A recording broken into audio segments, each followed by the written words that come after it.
There are two ways to find your most ideal qualified client, whether you're a high ticket coach or you have an agency. And this is actually super simple and you're going to find them super fast. And it's also about finding people that are already looking for your offer, right? So essentially, the right people at the right time, prospects who need your offer, and it's going to be a lot easier for you to actually close them. So there are two ways of doing it, right? So number one is hyper specific groups. And number two is ICP platform algorithm. Okay, so let's just start with the hyper specific groups. Now, when it comes to groups, obviously you don't want to just like join random groups and try to spam people. That doesn't work anymore. So step one, you need to figure out where does your niche congregate, right? So you need to choose a platform.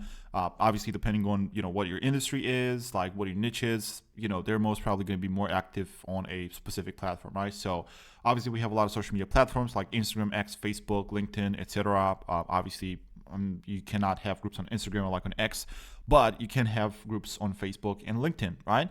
So you just need to think about your niche, right?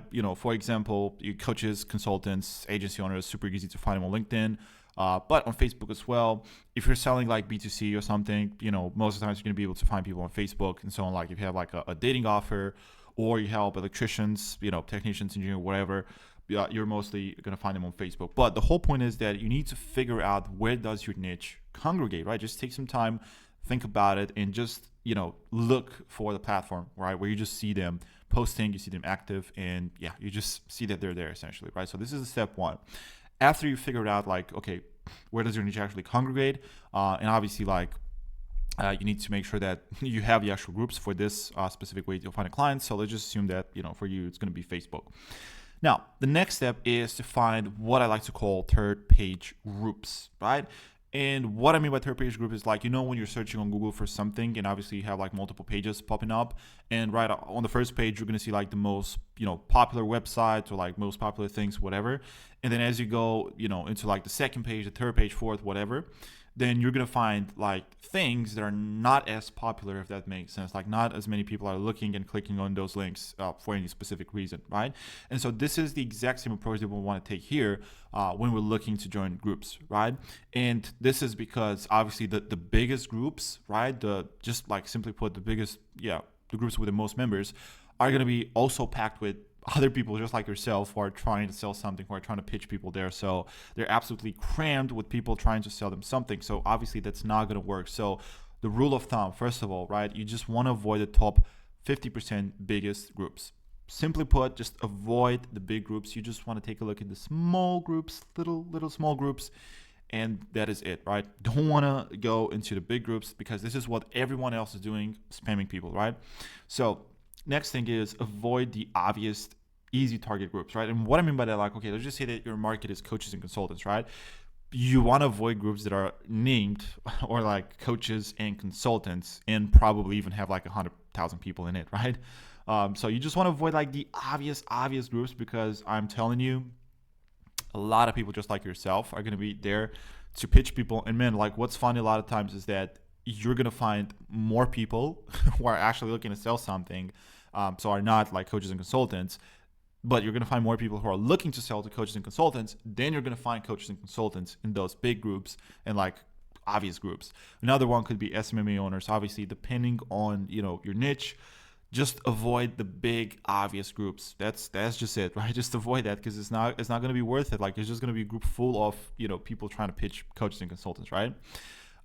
Next thing, right? You want to think about like what problems does your niche have, and you want to identify the sub niche groups. Okay, so what I mean by this is, and we're not actually getting into how to find a good group to actually find qualified prospects. So every single niche is going to have like a specific set of problems, right? Obviously. And so what you want to do is just think about, okay, what problems are your clients facing, right? Just like obviously besides client acquisition, what other issues are they dealing with on a daily basis? So for example, with coaches, obviously besides client acquisition, a lot of coaches are struggling with sales, right? So a good target, right, given that again, they're not like huge groups. If you're getting into groups that help high ticket coaches with sales, could be like sales for high ticket coaches, that is a better group, right? Another one could be, I don't know, organic sales for high ticket coaches, right? So we're getting more specific, right? The key about groups is that you find some specific groups. Another one could be like, this is a terrible example, but machine fix for dentists, right? Or however you call the equipment that they're using. You can just call like equipment fix for dentists. Obviously, right? Obviously, there are going to be dentists in there, and it's just less common. Like, you know, it's pretty rare that you're going to see like other people trying to pitch dentists there, right?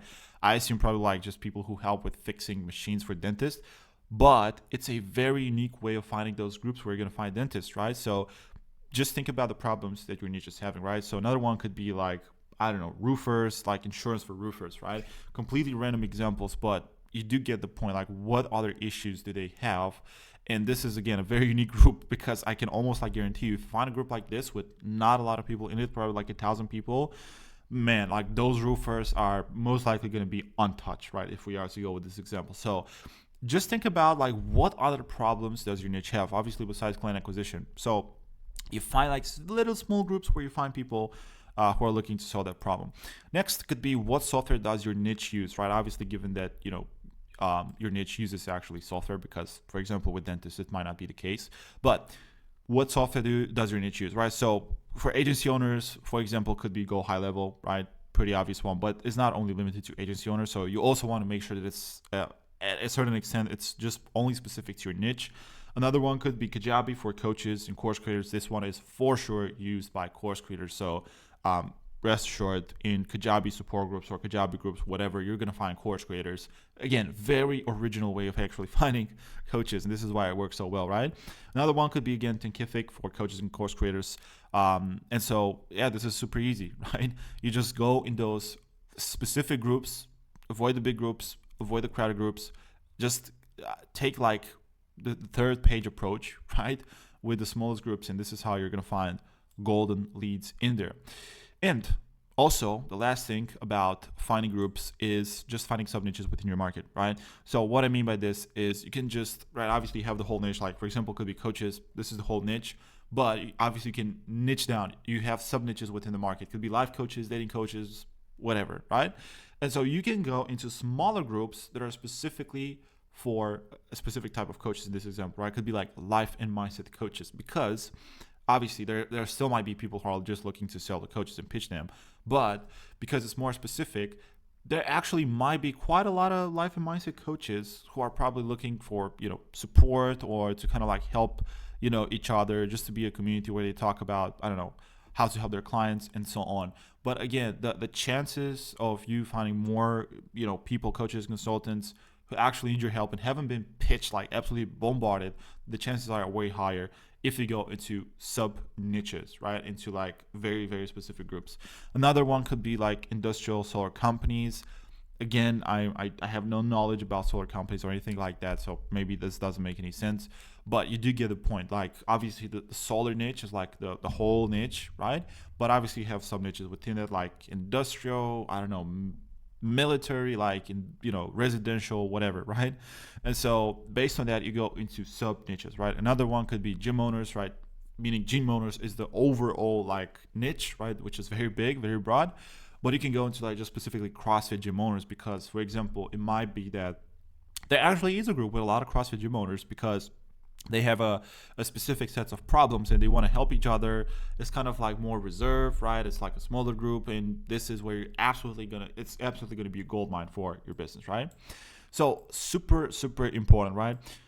Rule of thumb: you just want to get the most active groups, right? Obviously, you want to make sure the group is active with as few members as possible.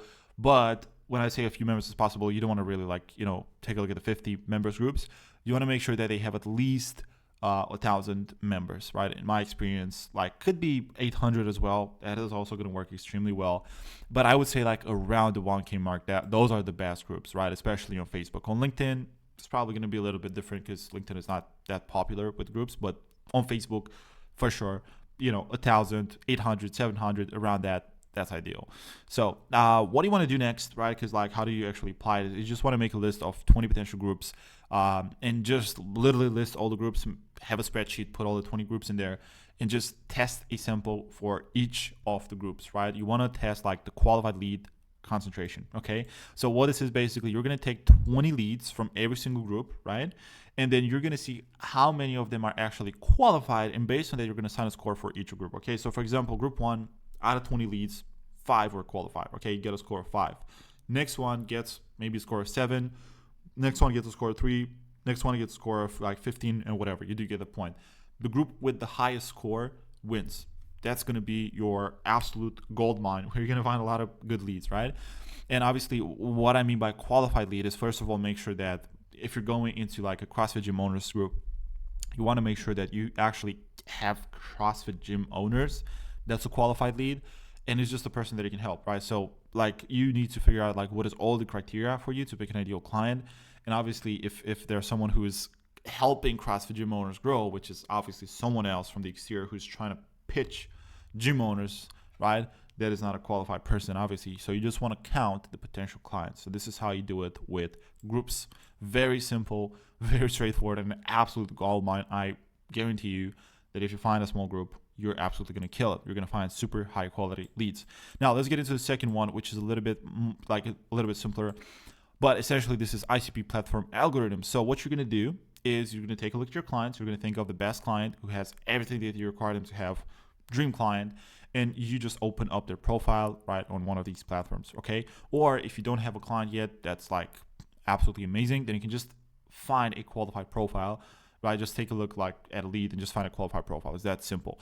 Now, what you're going to do is you're going to take the profile, and the platform is going to give you suggestions off the back of that profile, and you're going to find even more suggested profiles based on the initial profile. So what's going to happen is it's kind of like an infinite popcorn effect, because as you're going to send more and more connection requests and like friend requests, whatever, the algorithm is automatically going to show you more people like those initial ones, right? It's going to show you more potential ideal qualified clients, more, and it's going to be like an infinite popcorn effect, because, you know, for example, off the back of the ideal profile, you get 10 suggestions. For each suggestion, you get 10 more suggestions, and so on. And there's like a virtual infinite, you know, pool of people that are going to be potential ideal clients. Super easy way to do it. However, obviously, it's super simple, right? It's kind of like stupid a little bit. But what you want to do is you want to make sure that they are actually qualified. So if with this approach, what works very well, and you actually need to do it, is you need to build a checklist for every single, like a general checklist that you're going to use to check every single profile, right? So you're going to build like a checklist of every little thing that you require, that you are looking for actually in a profile, for you to decide if that profile is actually qualified or not, if that makes sense. So for example, could be that, okay, for you to actually say that client is like a profile is actually good, they must have a minimum of 300 connections. Okay, simple. That's your criteria. Obviously, you set the criteria. Another one could be must be from the US, so like another specific country. Another one must post frequently, like at least 1 month since the last post, or whatever you prefer. Must be in a certain niche, right? So if you're just looking to work with CrossFit gym owners, you know, you just want to stick to that. No, like the general gym owners. If you want them to have a website listed in their bio, so you know that they have a website, this is what you require, whatever, you can look for that. Then if you want them to have like a certain amount of followers, like a minimum, you can look out for that as well, and so on. So the whole point is that, you know, you want to check people, right? You want to see like, okay, is this an actual qualified person, actual qualified profile or not? So how you're going to do this, again, you literally build a checklist. You could have like 5 bullet points of the things that you're looking for in a profile. And if the profile matches all the 5 bullet points, then super simple. You just found a qualified lead. So this is the best way to do it, because honestly, like Apollo, Seamless, and, you know, LinkedIn Sales Navigator and all that, obviously they have been absolutely bombarded with pitches, offers, messages. So really, like, it's just getting harder and harder, because everyone is hitting the same audience, right? Everyone is just messaging the same audience, and obviously that doesn't work. So what you need to do is you need to be smart about it, and, you know, just have like kind of tricks in your sleeve to be able to find the right people. And I guarantee you, this is how you're going to find your absolute best clients, best people who haven't been bombarded. You know, it's going to be a lot easier to sell to them. They're going to be ideal clients. Everything is going to be easier. So if you enjoyed this video, smash the like button and subscribe to my channel. I'm going to be posting more videos like this, right? They're going to give you value. And if you're a coach, consultant, or course creator, or you have a high ticket offer, then I have a very cool offer for you. Our offer right now is actually pay for performance. So I have a link in the description that you can check out if you're interested to hear more about the offer. It's a pretty cool offer. Again, it's pay for performance, so I'm sure that you're going to like it. But either way, like, you can check it if you're interested, right? I have a link in my description that goes to my VSL that explains how the offer works. That's it. Nothing, no opt-in, nothing crazy. So yeah, you know where it is if you want to check it out. And with that being said, I'll see you in the next video.